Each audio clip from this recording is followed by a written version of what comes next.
우리의 참 사랑이 되신 하나님 아버지, 오늘도 거룩한 주일 그 첫 시간을 구별하여 주님께 나오게 해주셔서 감사함을 드립니다. 오늘 이 새벽 이 시간 우리와 함께하여 주셔서 말씀 가운데 하나님의 살아계심을 생생히 경험하게 하시고, 하나님이 우리와 함께 하시며 우리의 간절한 기도를 들으시는 우리 하나님이심을 깨닫고 누리는 그러한 은혜의 시간 되게 하여 주옵소서.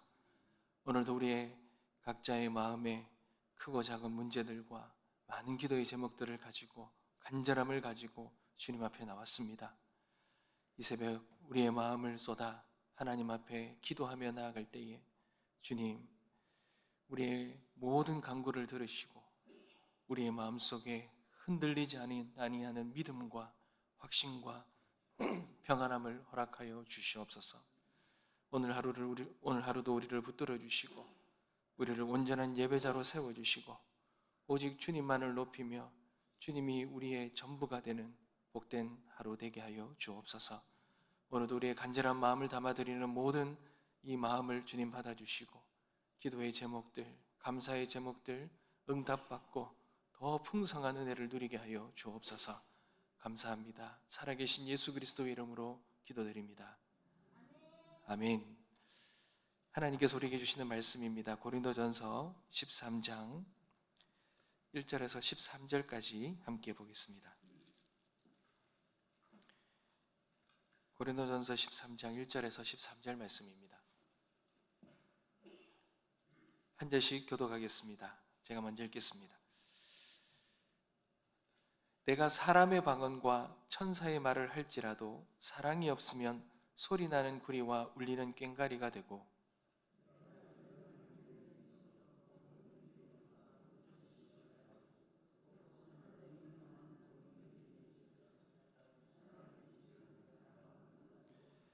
내가 내게 있는 모든 것으로 구제하고 또 내 몸을 불사르게 내줄지라도 사랑이 없으면 내게 아무 유익이 없느니라.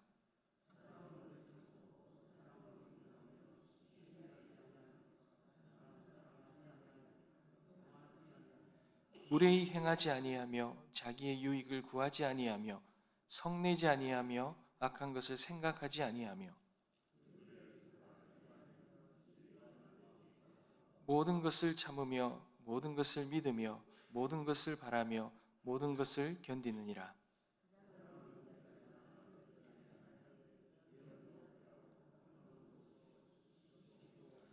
우리는 부분적으로 알고 부분적으로 예언하니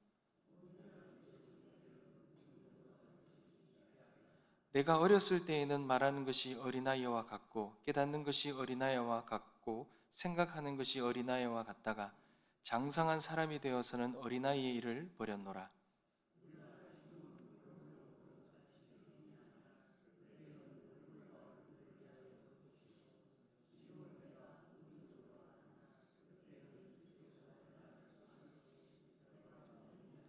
다 같이 읽겠습니다. 그런즉 믿음, 소망, 사랑 이 세 가지는 항상 있을 것인데 그 중에 제일은 사랑이라. 아멘. 새벽을 깨우고 이 자리에 나오신 우리 모든 성도님들을 사랑하고 축복합니다. 하나님께서 오늘 주신 이 귀하고 복된 말씀을 통하여 우리가 은혜 받는 그런 시간이 되었으면 좋겠습니다. 여러분, 오늘 우리가 함께 나누는 말씀은 너무 잘 아시는 말씀이죠. 우리가 믿음을 가지고 살아가는 신앙인이라면 누구나 한 번쯤은 묵상해 봤을 고린도 13장, 일명 사랑장이라 그럽니다. 여러분, 이 고린도서 이 13장의 이 사랑장, 여러분, 이 오늘 본문은 사실은 크게 세 가지로 좀 구분되어 있습니다. 1절에서 3절을 보시면 여러분, 아무리 대단한 능력이나 뼈를 깎는 정말 큰 희생이 있어도 사랑에 빠지면 아무런 가치가 없다는 것. 사랑이 가장 절대적인 절대성을 가진 가장 위대한 것이라는 것을 말하고 있습니다. 그리고 4절에서 7절을 보면 사랑이 무엇인지를 잘 말해주죠. 한마디로 정의를 한다면 사랑은 가슴 뛰는 감정이 아니라는 거예요. 여러분, 사랑은 감정이 아닙니다. 사랑은 뭐라 그러십니까? 행동이라고, 태도라고 말합니다. 그리고 마지막으로 8절에서 13절은 세상에 참 화려한 게 많잖아요. 특별히 지식도 능력도 참 많습니다. 그런데 이 모든 것들은 언젠가는 다 사라지지만 사랑만큼은 영원히 남는 가장 위대한 가치라는 것을 말하면서 이 사랑장은 결론을 내립니다. 여러분, 그렇다면 이 사도 바울이 이 문제 많은 고린도 교회에 대한 이 편지를 쓰면서 갑자기 이 사랑이라는 이 메시지를 이것에 기록하고 있는 목적이 무엇이겠습니까? 여러분, 우리가 성경을 볼 때는 이 문맥을 잘 봐야 합니다. 왜 사랑이 나왔냐라는 거죠. 여러분, 고린도전서 이 10장의 12장과 14장의 내용을 보면 우리가 흔히 말할 때에 이 은사장이라 그럽니다. 고린도 교회에 성도들이 가지고 있는 여러 가지 은사들을 말하다가 말하는 가운데 이 사랑장이 이제 끼어 있다는 거죠. 여러분, 12장과 14장에 보면 고린도 교회에는 방언하는 능력이 있었습니다. 예언하는 능력이 있었고요. 병 고치는 능력이 있었습니다. 이른바 영적인 은사를 다루고 있었어요. 근데 13장은 갑자기 이 가운데 있는 13장은 이런 모든 화려한 능력들이 열거되는 가운데 그 가운데 이 사랑장을 바울이 의도적으로 넣어 놓은 거예요. 여러분, 왜 그랬겠습니까? 당시에 고린도 교인들은요, 자신들이 남들보다 얼마나 더 신령하고 얼마나 대단한 능력을 가졌는지를 증명하려고 혈안이 되어 있었습니다. 세상의 가치관이 그대로 들어와 있는 거죠. 앞다투어 자신의 능력을 과시했습니다. 그리고는 남들보다 더 뛰어나 보이고 더 대단한 능력을 가졌다면 그걸로 의시되고 남들을 멸시하고 능력이 좀 부족해 보이는 사람들은 그렇게 무시하고 능력 있는 사람들은 능력 있는 사람들끼리 없는 사람은 없는 사람들끼리 그렇게 파벌을 나누어 서로 싸웠던 것입니다. 그러니 그 결과가 어떻겠습니까? 나의 능력을 자랑하고 나의 어떤 그것을 과시하는 그 결과는요, 무질서하죠. 교회가 무질서해지고 특별히 상처받는 사람들이 많이 났다는 것입니다. 여러분, 은사는 섬기라고 주신 거잖아요. 은사는 남들을 높이라고 준 것인데 오히려 그것을 통하여 사람들이 상처받는 일들이 생겼다는 것입니다. 바로 그 지점에서 바울이 은사를 자랑하는 그러한 고린도 교인들의 그 입을 닫게 하고 이 13장을 선포하는 것입니다. 너희들 교회에 가장 중요한 것이 무엇이냐? 너희들 가운데 빠져있는 것이 무엇이냐? 그게 바로 사랑이라는 겁니다. 너희가 천사의 말을 하고 산으로 옮길 만한 능력이 있어도 그 가장 깊은 밑바닥에 타인을 향한 사랑의 함이 없다면 그것은 그저 시끄러운 꽹과리 소리요 폭력에 불과하다라고 이렇게 말하고 있는 것입니다. 사랑하는 성도 여러분, 우리의 신앙과 인격이 얼마나 성숙했는지를 증명하는 것은요, 우리가 가진 직분이나 능력이 아닙니다. 여러분, 세상에 요즘에도 그러잖아요. 세상에서 한번 보십시오. 많이 공부하고 많은 것을 가졌고 많은 높은 위치에 있는 사람들이라고 해서 그 사람들이 더 선하고 더 도덕적이고 더 뛰어난 사람입니까? 그게 아니다라는 것을 그대로 사회에서도 보여주고 있지 않습니까? 마찬가지입니다. 여러분, 진짜 신앙과 인격은 어디서 드러납니까? 내 곁에 있는 가장 가까운 사람들에게 내가 어떻게 대하는가? 그 태도가 성숙함을 증명하는 유일한 척도가 된다는 것을 여러분 잊지 마시기 바랍니다. 그렇다면 여러분, 이 성경에서 사도 바울은 사랑을 무엇이라고 말하고 있습니까? 몇 가지만 잠깐만 알아보기를 원합니다. 사도 바울은요, 사랑을 말하면서 사랑이 감정이 아니라 의지라 이렇게 말합니다. 그러니까 의지로, 감정으로 사랑하는 게 아니라 의지로 사랑해야 된다 이렇게 말하죠. 여러분 4절 한번 볼까요? 4절 보시면 사랑은 오래 참고 사랑은 온유하다 그럽니다. 우리가 흔히 사랑은 자연스럽게 솟아나는 감정이라 생각합니다. 하지만 성경은 사랑을 감정으로 말하지 않습니다. 여러분 왜 그렇겠습니까? 감정은 변합니다. 얼마나 변덕스러운지 모릅니다. 매일 얼굴을 맞대는 그런 사랑하는 배우자나 눈에 넣어도 아프지 않은 자식이라 하더라도요, 이 늘 좋은 감정만 가지고 있는 것이 아니지 않습니까? 때로는 실망하고 때로는 지쳐서 날카롭게 말을 하고 이 감정을 참지 못할 때가 있지 않습니까? 근데 본문이 성경에서 말하는 사랑은요, 그런 기분과 감정에 상관없이 상대방에게 친절을 베풀고 함부로 대하지 않기로 결단하는 의지에 있다는 거예요. 요한일서 3장 18절에 보면 자녀들아 우리가 말과 혀로만 사랑하지 말고 행함과 진실함으로 하자라고 이렇게 말합니다.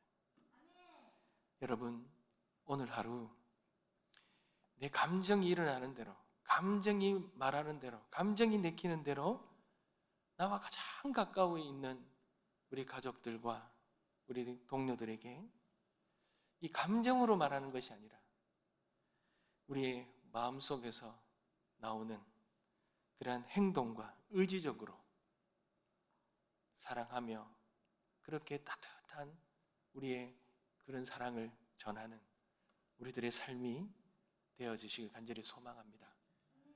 여러분 두 번째로 사랑은요, 남을 유익을 위한 섬김이다 이렇게 말합니다.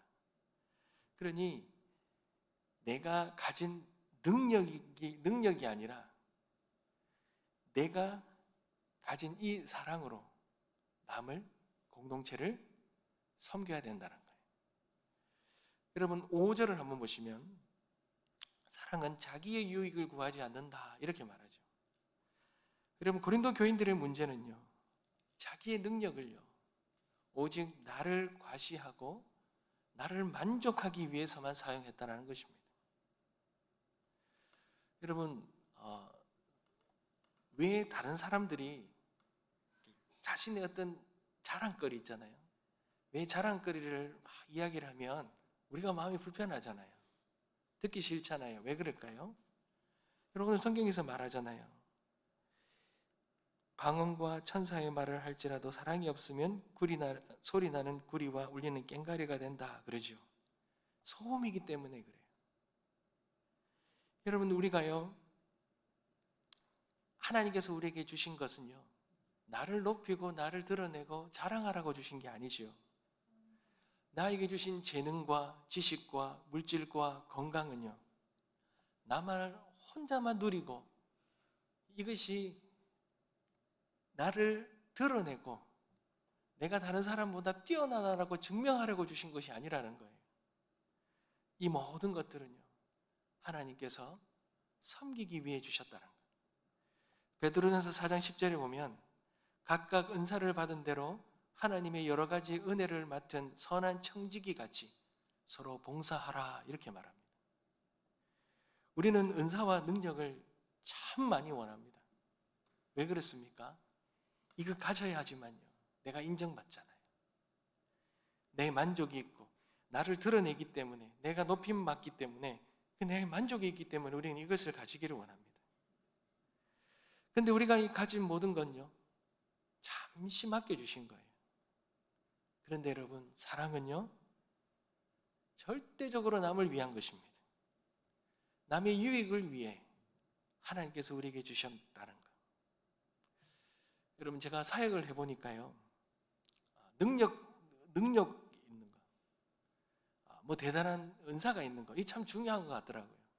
그거 있으면 정말 사역하는데도 큰 도움이 될 것 같더라고요.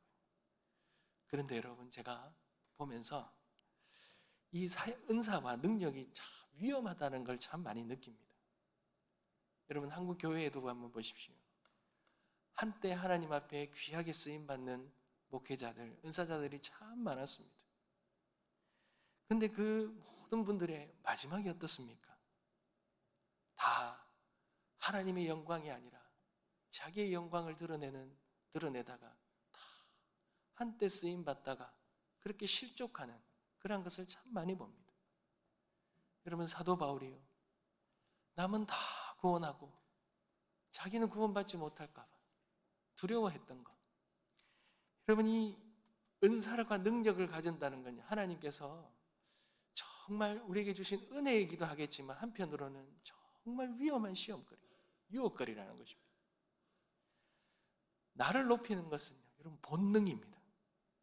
안 가르쳐줘도요, 나는 나를 높이는 것은 자연스럽게 나오는 겁니다. 그런데 남을 높이고 남을 섬기는 것은 쉽게 되지 않습니다. 이 본능을 억제해야 되기 때문에 그렇습니다. 여러분, 오늘 하루 하나님께서 나에게 주신 재능이 있습니까? 은사가 있고 능력이 있습니까? 이거 나 혼자만의 만족으로 나를 드러내는 그것은 도구로 쓰는 것이 아니라 내가 속한 모든 곳, 내가와 가까이 있는 모든 사람들을 정말 섬기는데, 사랑하는데 그렇게 흘려보내는 그러한 청지기의 삶 살아가게 되시길 주님의 이름으로 축복합니다. 마지막으로요, 사랑은요, 선을 지키며 상대를 존중하는 성숙한 인내를 실천하는 그것이 사랑이라는 거예요.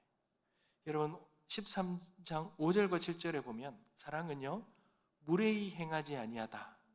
그리고 모든 것을 참고 모든 것을 믿고 모든 것을 바라며 모든 것을 견딘다 그러죠.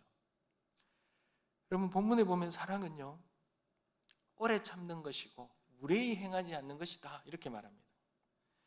여러분, 이 말은 그냥 모든 것 그냥 부당한 취급 당하면서 호구처럼 그렇게 당해라 이 말이 아닙니다. 여러분, 이기적으로 무례한 사람을 만날 때가 있습니다.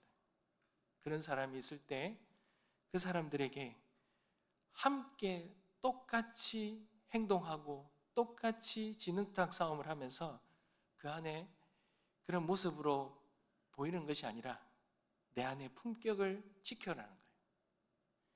그는 참되게 인내하라는 거예요. 그 품격을 지켜내는 인내하는 것이 사랑이다 이렇게 말합니다.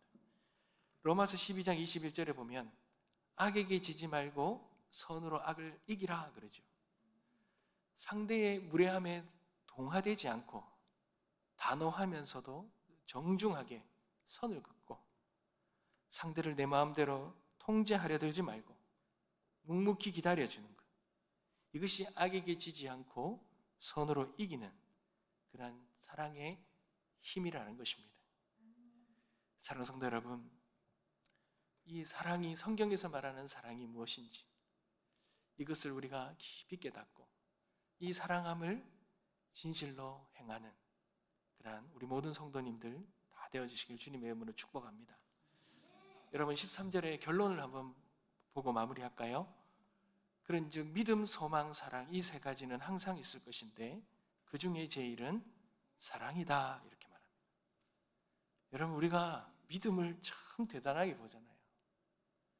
믿음만 있으면 다 된다 생각하잖아요. 그런데 성경은, 사도 바울은요, 믿음과 소망보다도 사랑이 최고 크다, 위대하다 이렇게 말합니다. 여러분, 이 말이 무슨 말입니까? 여러분, 우리는 위대한 믿음을 주시고 소망을 달라고 기도하지만 정말 위대한 사랑을 달라고는 참 기도 많이 안 해요. 여러분, 왜 그러면 믿음, 소망보다도 사랑이 더 위대합니까? 믿음이 무엇입니까? 보이지 아니하는 하나님을 신뢰하는 거잖아요. 소망하면요, 우리가 앞으로 가게 될 아직 오지 않은 이 하나님의 나라를 그렇게 기대하는 것이 소망이잖아요. 그런데 여러분, 마침내 우리 주님 다시 오셔서 우리가 하나님 나라에 그렇게 들어갈 때, 거기서 들어가 주님의 얼굴을 뵈면요, 여러분, 이 믿음은 현실이 되잖아요. 그리고 소망은 이미 이루어진 결과가 되어버리잖아요. 그러니 그 역할이 다 한다는 거예요. 거기까지라는 거예요. 하나님 나라 들어가는 데까지 믿음과 소망은 필요한 거예요. 그런데 여러분, 하나님 나라에 들어가서 그 다음에는 무엇이 필요합니까? 우리 하나님은 사랑이십니다. 사랑 그 자체이십니다. 그분과 영원히 천국에서 함께 살아갈 터인데, 그 천국은 사랑으로 완성된 나라인데 그곳에서는 영원한 사랑만 남는다는 것입니다. 그러니 천국과 소망이 천국의 문을 여는 열쇠라면 사랑은 그 천국 안에서 영원히 누리게 될 삶 그 자체라는 것입니다. 세상의 모든 화려한 능력과 지식은 언젠가는 다 혈육을 다합니다. 다 사라집니다. 그러니 우리는 이 사라질 이 것들에 목숨 걸며 그것을 경쟁하며 살아가는 것이 아니라 믿음이 현실이 되고 소망이 성취되는 그날까지 우리의 삶의 자리에 영원히 남을 그 하나, 진실된 그 사랑을 우리의 삶 속에 새기며 그렇게 그 사랑만을 붙들며 살아가는 우리 복된 성도님들 다 되시길, 우리 남은 이 삶 사랑하며 살아가는 삶이 다 되어주시길 주님의 이름으로 축복합니다. 기도하겠습니다. 하나님,